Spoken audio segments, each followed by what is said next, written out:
भाई बिंदे बिढ़ाना द्वारा आयोजित आज के इस कार्यालय के उद्घाटन समारोह में हम सबके बीच उपस्थित हमारी भटकल की लोकप्रिय विधायिका हरियाणा की शिक्षा मंत्री बहन सीमा त्रिखा जी, हमारे पूर्व में नगर निगम में मेयर रहे भाई देवेंद्र भड़ाना जी, सत्य महाशय जी, धर्मवीर भड़ाना जी, जसविंदर जी, आकाश गुप्ता जी, उमाशंकर जी, इंद्रभान तोमर जी, हरिनिवास भड़ाना जी, बिल्लू भड़ाना जी, राजवीर नेता जी, ऋषि भड़ाना जी, अवनेश शर्मा जी, गिरिराज सरपंच जी, दयानंद भड़ाना जी और ग्रीनफील्ड की विभिन्न सामाजिक और धार्मिक और समाजों से आई संस्थाएं और उपस्थित आदरणीय भाइयों बहनों, पत्रकार और छायाकार मित्रों,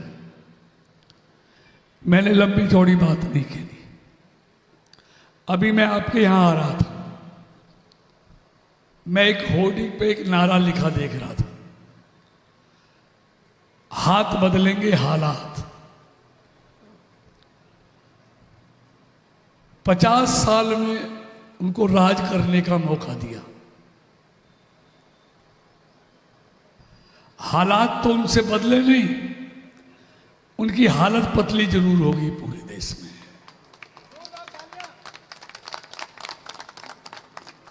कैसे बदलते? जो आज हाथ के उम्मीदवार हैं, 25 साल लोगों ने उनको मौका दिया, 25 साल। अनंतपुर के कितने हालात बदले? बैठे बताइए, कितने हालात बदले 25 सालों में? 10 साल मिनिस्टर रहे। जहां वो रहते हैं सैनिक कॉलोनी में, उसके कितने हालात बदले? वो हालात भी सीमा ने बदले। और ग्रीनफील्ड वालों, हालात तुम्हारे भी नहीं बदले, पीने को पानी भी नहीं था ग्रीनफील्ड में। और बिजली मंत्री थे, बिजली जाती ज्यादा थी, आती बहुत कम थी, मालूम है ना? ना बिजली थी, ना पानी थी, ना सड़कें थी। और बदलते भी कैसे? जिन पे अपने घर के हालात नहीं बदले, अपने गांव के हालात नहीं बदले। अगर मैं सारे पत्रकार खड़े हैं, आज नवादे में जाओ जरा एक बार नवादे में, गांव से भी बदतर स्थिति है नवादा की। वो कहते हैं हालात बदलेंगे। 25 साल में अपने गांव और अपने घर के हालात नहीं बदल पाए। क्यों झूठ का ठेका ले रखा है? मेरी बात झूठ नहीं है। मेरे गांव में चले जाओ, मेवला में जाओ, जाके देखो। और इन 10 सालों में अनंतपुर को जाके देखो, जहां वो रहते हैं उम्मीदवार, उसमें जाके देखो, हमने हालात बदल दिए उस कॉलोनी के।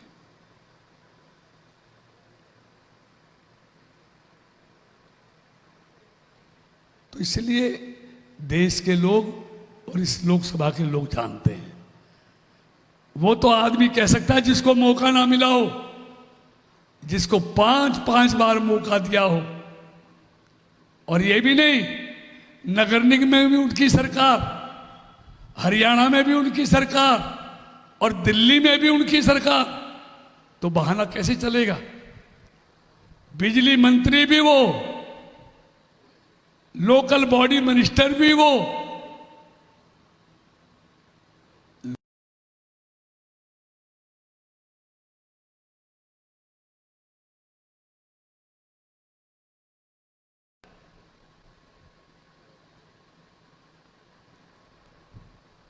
ये क्षेत्र के लोग जवाब मांग रहे हैं। दूसरी बात मैं कहना चाहता हूं, बातें बहुत हैं। इन 10 सालों में फरीदाबाद में सांसद हमसे पहले भी रहे, हमारे बाद भी आएंगे, लेकिन ईमानदारी से बताओ, एक हाईवे होता था मथुरा रोड, उसकी क्या हालत होती थी? उसकी हालत सुधारी। दूसरा हाईवे दिल्ली बड़ौदा फरीदाबाद से निकलवाया, जो दिल्ली गुड़गांव होके जा रहा था। तीसरा दिल्ली बड़ौदा से ही जेवर एयरपोर्ट को जुड़वाया, ताज एक्सप्रेस और केजीपी को जुड़वाया, काम चल रहा। चौथा फरीदाबाद से ग्रेटर नोएडा के लिए मझावली वाला पुल 1 महीने में तैयार हो जाएगा, देर में उसको जुड़वाया। पांचवा फरीदाबाद नोएडा गाजियाबाद मंजूर करा दिया। आप इसे ग्रीनफील्ड से, मैं आपको घड़ी लगा कहता हूं 8 मिनट में आप नोएडा ना पहुंचो तो मेरे को पकड़ लेना। उसका मंजूर हो गया, डीपीआर का पैसा आ गया, डीपीआर बन रही है। यूनिवर्सिटी लेके आए, हर विधानसभा में महिला कॉलेज लेके आए। रेलवे स्टेशन फरीदाबाद का जाके देखो, 262 करोड़ की लागत से अंतर्राष्ट्रीय स्तर का बन रहा है, एयरपोर्ट जैसा। आगे एनआईटी, बल्लभगढ़, पलवल, सब।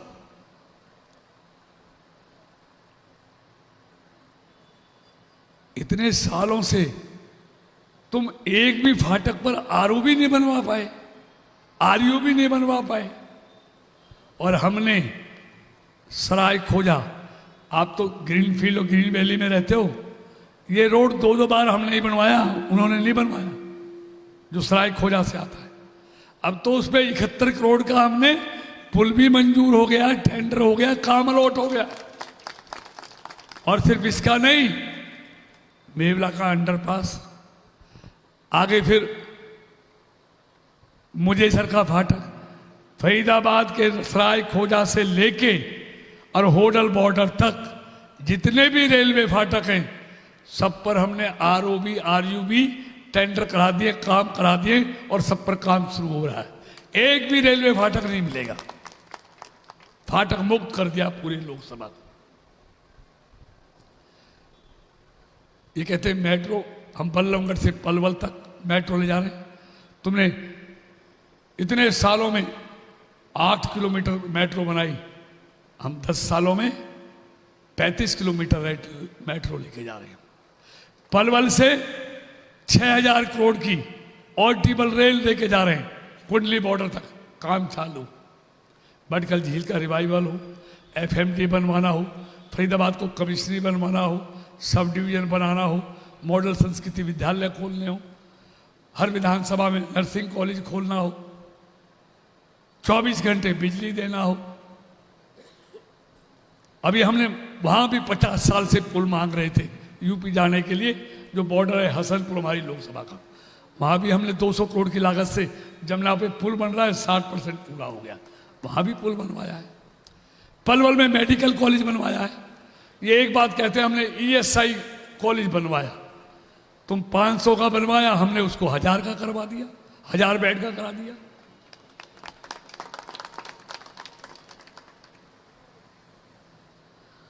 और इतने हाईवे लेके आए, यूनिवर्सिटी, कॉलेज, सड़कें। आप जानते हो कि सड़कें कितनी मजबूत बन रही हैं। आपका सबस्टेशन ग्रीनफील्ड का शुरू हो गया है, एक भी काम ऐसा नहीं मिलेगा। ये सारी बातें हैं। और देश का विकास कितना हुआ इन 10 सालों में? 11वीं अर्थव्यवस्था से 5 की बन गया, 3री बनने वाला है। जो वैचारिक संकल्प थे वो पूरे किए, चाहे वो 370 हो, नागरिकता देने का हो, अयोध्या में मंदिर हो, और चौथा वैचारिक संकल्प जो बीजेपी का है कि हम आएंगे तो यूनिफॉर्म सिविल कोड, मोदी ने गारंटी दे दी है कि तीसरे टर्म में भारत को तीसरी आर्थिक ताकत भी बनाएंगे, और यूनिफॉर्म सिविल कोड, एक देश एक कानून लागू भी करेंगे। अब ये सारी बातें मैं विकास की कहूँगा, कितने किलोमीटर सड़कें हमने बनाई, हर काम दुगना हुआ है इन 10 सालों में, गति के साथ हुआ है। उसके आंकड़े मेरे पास है, लेकिन समय नहीं है। अब मैं मोटी मोटी बात करता हूँ। ईमानदारी से बताओ, इस देश में एक ऐसा दल, बीजेपी को छोड़ के, मोदी जी को छोड़ के, कोई दल और नेता जो अपने बूते पर पूर्ण बहुमत प्राप्त कर सकता है। देश पूर्ण बहुमत की सरकार होगी तब आगे बढ़ता है। 10 सालों में इसलिए आगे बढ़ा है कि देश के लोगों ने स्टेबल गवर्नमेंट दी है, मजबूत सरकार दी है, पूर्ण बहुमत की सरकार दी है। अल्पमत की सरकारों का खामियाजा इस देश ने लंबे समय तक भुगता है। मनमोहन सिंह जैसा अर्थशास्त्री देश को आगे नहीं बढ़ा पाया, घोटाले होते रहे, मंत्री जेल जाते रहे, कुछ नहीं कर पाया, तो उसका खामियाजा भुगता। कोई दल नहीं है ना जो अपने बूते पर सरकार बना सकता है बहुमत की। एक भी दल की हैसियत नहीं है। सब मिलकर मोदी को हटाना चाहते हैं। वो मोदी को हटाना चाहते हैं, मोदी देश को बढ़ाना चाहता है।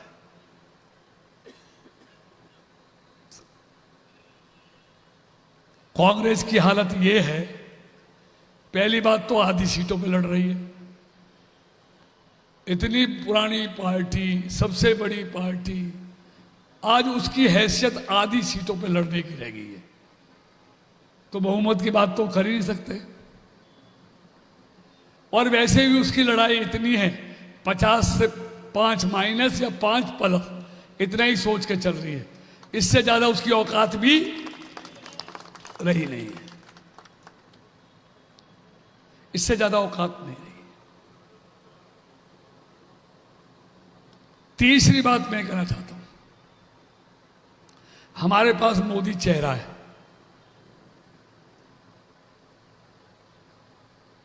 सबको पता है कमल का बटन दबाएंगे तो मोदी प्रधानमंत्री बनेगा, सबको मालूम है ना। अगर गलती से कोई और बटन दबा दिया तो कौन प्रधानमंत्री बनेगा मालूम है किसी देश के आदमी को? नहीं मालूम। आपको क्या मालूम? आपको तो मालूम है, हो ना हो अलग बात है, लेकिन जो उनकी पार्टी से चुनाव लड़ रहे हैं उनको ही पता नहीं है कौन होगा। आप उनको ही पता नहीं है कौन होगा, उनको ही पता नहीं है कौन होगा। इसलिए हम कहते हैं उनके पास चेहरा भी नहीं है, चरित्र उन पे बचा नहीं है। चेहरा क्यों नहीं है? जो चेहरे उनके पास मौजूद हैं वो सब उनके चेहरों पर घोटालों की कालिक पुती हुई है। सब जमानत पर बाहर आए हैं, इसलिए वो बता नहीं सकते कि अगर हमने बता दिया तो रिजल्ट तो 4 जून को आएगा, हमारी लुटिया तो पहले ही डूब जाएगी अगर कोई बता दिया तो। अगली बात मैं ये कहना चाहता हूं, लंबा चौड़ा नहीं, ईमानदारी से बताओ, दोनों वक्त मिल रहे हैं, आपकी आत्मा क्या कहती है? देखिए ये तो दिल का सौदा है, दिल जो गवाही देगा वही करेंगे। यहां जो बैठे हुए, मैं कहीं भी जाता हूं, गांव में हो शहर हो, मैं यही पूछता हूं, ईमानदारी से बताओ, हम बैठे हैं इसलिए नहीं, आपकी आत्मा क्या कहती है कि तीसरी बार मोदी प्रधानमंत्री बनेगा? नहीं बना? ईमानदारी से बताओ, बनेगा ना? 100% बनेगा। लेकिन बनेगा कब? जब कृष्णपाल बनेगा पहले, क्योंकि सांसद बनाएंगे भाई, प्रधानमंत्री तो एमपी बनाएंगे ना, उससे पहले कृष्णपाल को एमपी बनाना पड़ेगा। तो इसलिए मैं कहता हूं, तो मोदी को प्रधानमंत्री बनाना है। और अंतिम बात ये पूछना चाहता हूं, मोदी की सरकार आपने कह दिया बनेगी, 100% बनेगी, कोई नहीं रोक सकता। उस सरकार में इस क्षेत्र के विकास के लिए कौन हिस्सेदारी दिला सकता है बताइए? उसका ही आदमी ना, मोदी जी का आदमी दिलाएगा ना हिस्सेदारी। ऐसा तो हो नहीं सकता सरकार मोदी की और दूसरी पार्टी का हिस्सेदारी ले ले, हो सकता है क्या? तो हिस्सेदारी भी हम ही दिलाएंगे और विकास कराएंगे जैसे पहले कहा है, और आगे बढ़ाएंगे। तो इसलिए मैं आपको निवेदन करने आया हूं, नरेंद्र मोदी ने अपना पूरा जीवन देश के लिए दिया है, अपने लिए कुछ नहीं है। 23 सालों से बगैर रुके, बगैर थके, बगैर अवकाश लिए दिन रात देश के लिए काम कर रहा है। तो एक दिन जिसने पूरा जीवन दे दिया उसके लिए एक दिन 25 मई का दिन आपको देना है। देंगे ना सारे? और वो दिन है जिस दिन आप अपने वोट से मुझे एमपी बनाओगे और मोदी जी को तीसरी बार देश का प्रधानमंत्री बनाओगे। इसलिए कोई वोट छूटना नहीं चाहिए। अपना भी डालना है, पड़ोसियों का भी डलवाना है, और जहां जहां आपकी दोस्ती यारी रिश्तेदारी है सबको कहना है कि विकसित भारत के लिए, श्रेष्ठ भारत के लिए एक ही रास्ता है, भाजपा का रास्ता, नरेंद्र मोदी का रास्ता। अगर देश में पार्टियों में पदों के लिए झगड़ा कराना चाहते हो तो कहीं भी देना। अगर देश को आगे बढ़ाना चाहते हो तो एक ही विकल्प है, नरेंद्र मोदी और भारतीय जनता पार्टी। और मुझे पूरा विश्वास और यकीन है, जैसे मोदी को इस देश के 140 करोड़ लोगों पर भरोसा है ना, वैसे कृष्णपाल को भी अपने लोकसभा की 36 बिरादरी पे भरोसा है कि वो मोदी को भी तीसरी बार प्रधानमंत्री बनाएंगे और कृष्णपाल को भी तीसरी बार लोकसभा में भेजेंगे। यही निवेदन करने आया था भाई बिंदे जी का, जिन्होंने आप सबसे मिलने का मौका दिया, कार्यालय खोला, इनका और आप सबका बहुत बहुत धन्यवाद। भारत माता की, भारत माता की, नरेंद्र मोदी जिंदाबाद, नरेंद्र मोदी जिंदाबाद, जिंदाबाद जिंदाबाद। जय श्री राम, जय जय श्री राम। चौधरी कृष्णपाल गुर्जर।